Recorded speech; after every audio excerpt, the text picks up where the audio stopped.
Emosi yang mengejutkan oleh Siska Octavia. Leaderless Group Discussion. 3 kata ini mungkin terdengar asing bagi sebagian orang. Namun, sebetulnya sangat mudah diartikan. Yes, Leaderless Group Discussion atau yang biasa disingkat LGD adalah proses diskusi tanpa pemimpin. Bebas dong. Ya, bukan berarti bebas tanpa aturan. Tetap ada aturan yang membatasi dan harus dipatuhi oleh seluruh peserta diskusi. Di dalam LGD, setiap peserta memiliki kedudukan dan hak yang sama dalam mengutarakan pendapat. Bagi asesor, LGD tentu bukan hal yang baru. LGD sering kami gunakan sebagai instrumen simulasi. Begitu juga dalam kesempatan asesmen yang akan saya lakukan untuk jabatan pimpinan tinggi Pratama. Kegiatan asesmen ini dilakukan tidak di KLHK, melainkan di kementerian lain. Mekanisme kerjasama seperti ini sudah biasa kami kerjakan. Para asesor SDM yang tergabung dalam Ikatan Asesor SDM Aparatur dimungkinkan untuk saling membantu kegiatan asesmen di berbagai organisasi. Pagi itu, handphone saya berdering. Mila, nama yang muncul di layar HP saya. Apa kabar? Sudah lama kita nggak kerja bareng ya? Biasanya kalau kamu telepon pasti mau nawarin kerjaan. Berondong saya. Terdengar tawa Mila di ujung telepon. Saya baik, Mbak. Kok kamu tahu aja sih, Mbak, kalau kami sedang butuh bantuan? Kami akan melaksanakan penilaian kompetensi jabatan pimpinan tinggi Pratama. Kegiatannya masih 2 minggu lagi. Bisa bantu ya, Mbak? Please. Menarik juga tawaran ini, pikir saya. Mengingat sudah lama saya tidak terlibat dalam penilaian kompetensi untuk jabatan pimpinan tinggi. Namun, dengan cepat terbayang tugas kantor yang belum seluruhnya saya selesaikan. Keraguan memenuhi benak saya, takut tidak dapat menyelesaikan target. Di sisi lain, melakukan penilaian kompetensi untuk posisi jabatan pimpinan tinggi ini selalu memberikan sensasi yang berbeda. Rasa grogi, deg-degan, dan tidak percaya diri kelap kali bercampur baur mewarnai prosesnya. Kebayang dong, saya harus berhadapan dengan bapak dan ibu pejabat yang jelas-jelas dari segi usia, pendidikan, pengetahuan, dan wawasan jauh di atas saya. Namun, perasaan rindu melakukan penilaian kompetensi untuk calon pejabat dan khususnya akan bertemu Mila jauh lebih besar dibandingkan semua perasaan ragu yang sempat terlintas. Akhirnya, saya beranikan diri menghadap pimpinan untuk meminta izin. Saya jelaskan alasan kenapa saya ingin menerima tawaran Mila.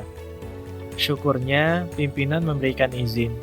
Beliau hanya berpesan untuk dapat menyelesaikan semua pekerjaan dan memastikan kegiatan tersebut tidak mengganggu agenda kegiatan internal kami. Saya coba mengukur kemampuan diri dengan melihat target waktu penyelesaian pekerjaan internal dan kegiatan penilaian kompetensi tersebut. Setelah saya timbang-timbang dan meyakinkan diri saya bahwa saya mampu, saya putuskan langsung menghubungi Mila. Mbak, pesertanya nanti ada yang berasal dari instansi Mbak loh. Begitu jawaban dari seberang telepon. Saya ditugaskan untuk memasukkan topik Indonesia Volunteering 2030 dalam soal simulasi. Itu tentang apa sih, Mbak? Respon Mila lebih lanjut. Saat itu juga, saya brief Mila secara cepat terkait Indonesia Volunteering 2030. Karena pembicaraan melalui telepon, maka saya hanya mengulas bahwa VOLU merupakan aksi mitigasi penurunan emisi gas rumah kaca dari sektor kehutanan dan lahan. Dengan kondisi di mana kemampuan hutan menyerap karbon sudah lebih tinggi dibandingkan tingkat emisi. Menteri LHK, Ibu Dr. Siti Nurbaya mengatakan bahwa VOLU merupakan komitmen Indonesia untuk andil dalam memerangi pemanasan global. Indonesia akan mendorong tercapainya penurunan emisi gas rumah kaca sebesar 140 juta ton CO2e. Hal ini dimungkinkan karena Indonesia sebagai salah satu negara yang memiliki hutan luas dan memiliki salah satu paru-paru dunia. Wah, jadi dapat pengetahuan baru nih Mbak. Lalu, adakah keterkaitannya dengan kementerian atau lembaga lain di luar KLHK? Tanya Mila lebih lanjut.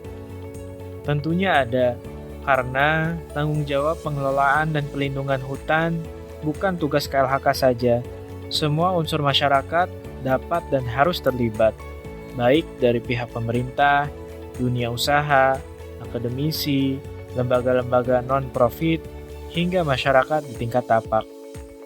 Program-program kemitraan dibutuhkan, termasuk merangkul masyarakat melalui program-program pemberdayaan. Jelas saya lebih lanjut. Saya berharap pemahaman terkait Indonesia Volunteering 2030 dapat membantu Mila dalam merumuskan soal untuk simulasi. Tidak lama berselang, Mila mengirimkan link yang berisi materi untuk penilaian kompetensi nanti. Saya lihat soal simulasi yang memuat materi Volu sangat bagus diramu oleh Mila dan timnya. Pagi ini adalah hari pertama penilaian kompetensi di kantor Mila. Saya melangkah dengan penuh percaya diri menuju ruangan penilaian kompetensi. Pintu lift terbuka. Terlihat huruf-huruf 3 dimensi berukuran cukup besar, pusat penilaian kompetensi, menyambut kedatangan saya. Warna yang kontras dengan pencahayaan yang terang terlihat menarik dan keren. Proses penilaian kompetensi untuk jabatan pimpinan tinggi Pratama ini diawali dengan tes individual. Semua peserta mengerjakan tes di komputer, sementara saya dan rekan-rekan asesor mengamati dari kejauhan. Normalnya, seseorang yang sedang diuji tentu merasa cemas, grogi, bahkan emosi kerap kali terlihat. Ada seorang peserta yang menarik perhatian. Bapak X ini terlihat beberapa kali mulutnya bergerak-gerak dengan raut wajah yang tegang setiap kali mengerjakan soal. Memang tidak sampai mengganggu peserta lain. Saya penasaran, apakah sikap Bapak X ini akan nampak saat simulasi LGD nanti, batin saya. Tiba waktunya pelaksanaan simulasi LGD, saya bertugas di kelompok 1 bersama Ambar, teman asesor lainnya. Peserta LGD berjumlah 5 orang. Saya mengamati peserta nomor 1 dan 2. Ambar mengamati peserta nomor 3 yaitu Bapak X, peserta nomor 4 dan 5. Setelah saya bacakan tata tertib pelaksanaan LGD, masing-masing peserta mulai mengutarakan pendapat secara bergantian. Semua peserta terlihat aktif, antusias, mengutarakan pendapat, dan saling menanggapi. Ada yang menarik dan menyita perhatian saya. Setiap kali Bapak X menanggapi pendapat peserta nomor 2, suaranya keras dan nadanya tinggi. Wajahnya pun terlihat tegang dan agak memerah. Kaget dan terdiam. Saya dan Ambar yang sedang fokus menulis langsung mendongakkan kepala dan mengarahkan pandangan kepada Bapak X. Lalu kami berdua pun saling berpandangan. Demikian juga dengan peserta diskusi. Mereka terdiam dan mematung sesaat. Kami semua dibuat kaget ketika Bapak X tiba-tiba berdiri menanggapi pendapat peserta nomor 2 dengan nada tinggi sambil memukul meja. Sungguh pemandangan di luar dugaan, dan baru pertama kali saya alami dalam proses penilaian kompetensi. Tidak lama berselang, peserta nomor 4 berdiri sambil merangkul dan mengajak Bapak X kembali duduk. Diskusi kembali berjalan, waktu diskusi tersisa 5 menit, saya mulai bersiap berdiri. Baik Bapak dan Ibu, waktu diskusi telah habis. Kita berikan aplaus untuk kelompok ini. Terima kasih atas kerjasamanya. Tinggalkan semua kertas hasil kerja Bapak dan Ibu di atas meja. Silakan Bapak dan Ibu kembali ke ruang klasikal untuk mempersiapkan diri mengikuti sesi berikutnya. Berakhirlah sesi LGD yang menggetarkan itu. Benar-benar ini adalah pengalaman yang belum pernah saya temui sebelumnya. Di dalam LGD, ada peserta yang begitu emosi hingga tidak terkendali. Ternyata dalam sesi selanjutnya, yaitu wawancara individual, saya yang kebagian tugas harus mewawancarai Bapak X. Wawancara berjalan dengan lancar, dan tidak ada insiden emosional lagi. Durasinya 1 jam 45 menit. Baik Pak, terima kasih atas informasi dan sharing pengalamannya. Mohon maaf jika selama proses wawancara ada sikap dan perkataan saya yang kurang berkenan. Begitu saya menutup sesi wawancara dengan Bapak X. Bapak X tersenyum, terdiam sebentar lalu berkata, "Mbak, maaf, Boleh saya bicara sebentar? Saya ingin sedikit menjelaskan terkait sikap saya saat diskusi tadi. Saya langsung menjawab dengan senyuman, "Silahkan Pak."